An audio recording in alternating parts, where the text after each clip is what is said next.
Today we're talking about how to stay healthy in spite of all the threats and the risks and the warnings that we're hearing today. I don't mean to minimize it. However, there are definite fundamental steps, things that you can do, that I can do to prevent disease, to keep our immune system boosted, strong and healthy, which helps us not only for the quality of our life and our health and well-being, but also it helps us tremendously in all that we do professionally, personally with that. And what I want to share with you is one of four of the pillars of which the whole Silva Method training is built on.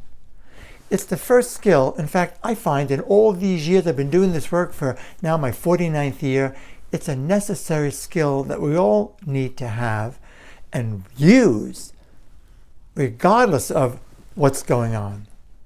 And that is how to have more energy, how to leverage your energy, how to stay healthy, how to manage your energy so that you're vibrant and enjoy and navigating life with grace and ease and maintaining a lot of energetic expression. So let's talk about it. And by the way, I'm not a medical doctor, nor do I pretend to be a doctor, and I'm not prescribing. But what I am an expert in is some of these fundamental principles that have been researched, that are proven, that I've carefully researched for you over the decades, and want to, for some, it's a reminder. For some of you, it's maybe new news. So first things first, in order to stay healthy and vibrant and not succumb to all the threats and the risks and the disease and the viruses and so on, it's important to stay out of fear. Fear is really our enemy. Fear has been called false events appearing real. And yes, there are real threats. Yes, there's a real concern. Yes, we need to be careful and be mindful and keep our immune system boosted. However, if we go into fear mode and catastrophize, make things worse than they are, worry excessively, that will only make things worse. Worry is like a rocking chair. It gives you something to do, but gets you nowhere. And if we go into stress or distress more specifically, is one of the leading causes, contributors to illness and disease. Let alone when you're stressed, when you're feeling overwhelmed, let's face it, can you see this? You make more mistakes. You're more likely to make a mistake. You're more likely to forget things. You're more likely to not be at your best. You're more likely to say the wrong thing at the wrong time. You're more likely to lose your patience. You get the idea? Can you relate? So first step, you've got to be informed. Get information. There's a lot of misinformation. There's a lot of catastrophizing. There's a lot of sensationalizing. Again, I don't mean to minimize it. However, be mindful of that. Be an informed citizen and recognize, more importantly, what to do. Because if whatever you give attention to, you give energy to. Whatever you give energy to will grow and multiply. So yes, acknowledge the concern, acknowledge the risk, acknowledge the precautions, what you need to do, and then stay focused on what? Action steps, what you can do to stay healthy. So one is get out of fear, stay calm, focused, stay informed. 2, when you look at that, we said that fear is our enemy, right? Well, another aspect is, let's take a look at some of the principles. This is something we teach and emphasize. It's a fundamental pillar in the whole Silva Method training, as I said before, of life and intuition system. And that is how to leverage your energy. So another aspect would be to be mindful of your inner dialogue. Pay attention to the way you think, to how you respond. Are you responding or reacting? When you watch the news or read something or hear a warning, are you reacting, getting all upset and going, ah? Or are you responding and thinking, well, okay, now what can I do for me to protect myself, to protect my family? So be very careful, because if our inner dialogue is one of, again, worry, catastrophizing, fear-based, that will increase what? The stress levels. So be mindful of your inner. So a key here is acknowledge what you're feeling. Not ignore it, acknowledge it. Pay attention to it. And then once you do, what are some of the things you can do to move out of that, to build some hope, to build some optimism? And I'm not talking about just blindly building hope and optimism, but by taking proven action steps that you know you can count on. So why is this important? I mentioned before that when we are stressed, when we're sick, when we're upset, when we have no energy, it's hard to, you're not going to be able to enjoy your children, enjoy your family, enjoy your grandchildren. You won't have the energy for your clients or for your patients or for your students. You won't have the energy to do the things you love to do. You get the idea? Can you relate?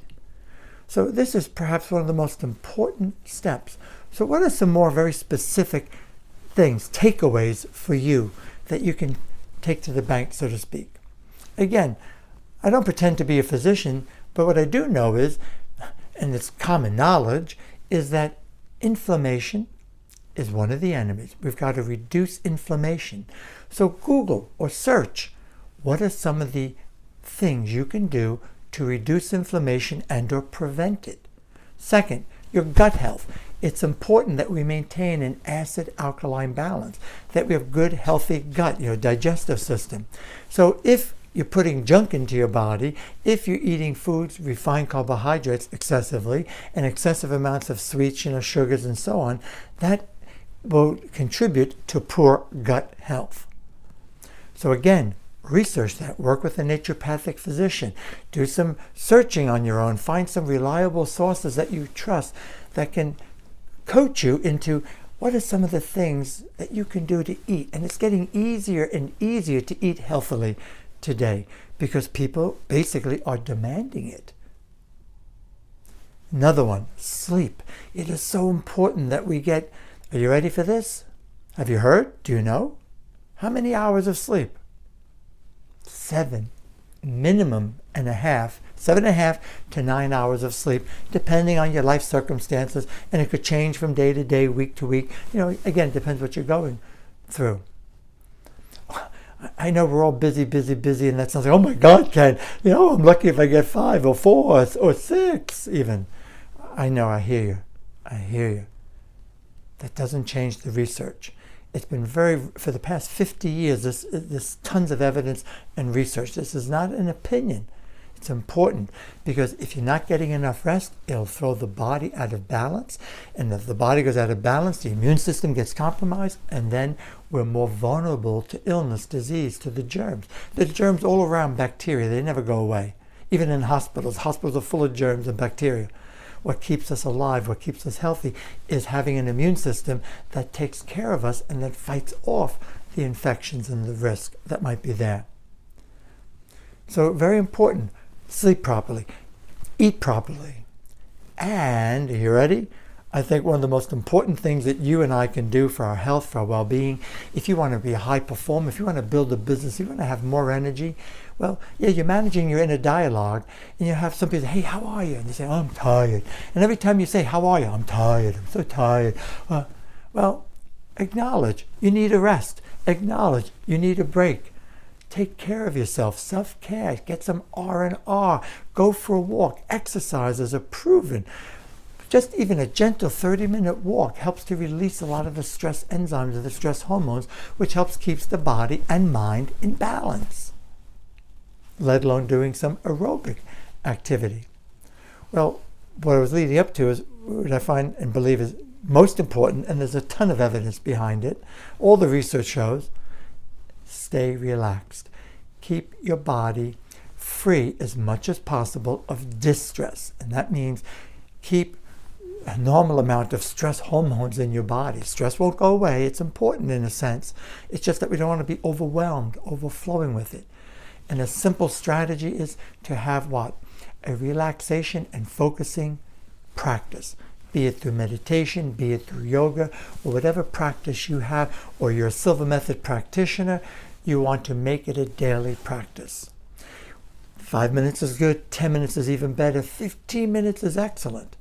And my friends, if just during the day you were to just take pauses periodically during the day as you move from task to task, client to client, event to event, and just during that, if you were to just stop when it's safe and comfortable, close your eyelids, and a few very slow, deep belly breaths, mindful breaths, maybe 3, and focus on your intention, be clear. Just doing that throughout the day, periodically, each time would take maybe a minute, maybe 3 minutes tops. Guaranteed, you'll find you'll get more done in less time, you'll feel better, you'll have more energy, and it will help you to sleep better at night. It'll help you to stay asleep at night. Get the idea? And another one that I want to add here is maintain your emotional integrity. And what I mean by that is we need to be honest, we need to be mindful, we need to be true to who we are and what we're feeling. Pay attention to your feelings and your emotions. And if you've got a conflict or a disagreement with someone, you don't want to bury the hatchet, you don't want to hide it, you don't want to repress it. You want to what? Discuss it, find a resolution, find some common ground. So again, acknowledge what you're feeling and take some action. You also maintain your emotional integrity by recognizing, honoring your body and what you're feeling. If you're noticing that you really need a rest, take a mental health day. Take what I call a goof-off day where you do nothing. Interesting enough, it helps you to rebound. It helps you to have more energy. And there's more. Stay tuned. Next week, there'll be part 2. This is part number 1 of the 4 pillars that are the necessary skills for your roadmap to success, your roadmap for fulfilling life. You could call it your roadmap for life mastery. They are necessary fundamental skills, and I sincerely hope that you're finding this helpful, you've gotten some good value, and if you did, please share it with a friend, somebody who could use some encouragement, some inspiration. Thanks so much for watching to the end, and remember, you are far more than what you appear to be. In fact, you are better.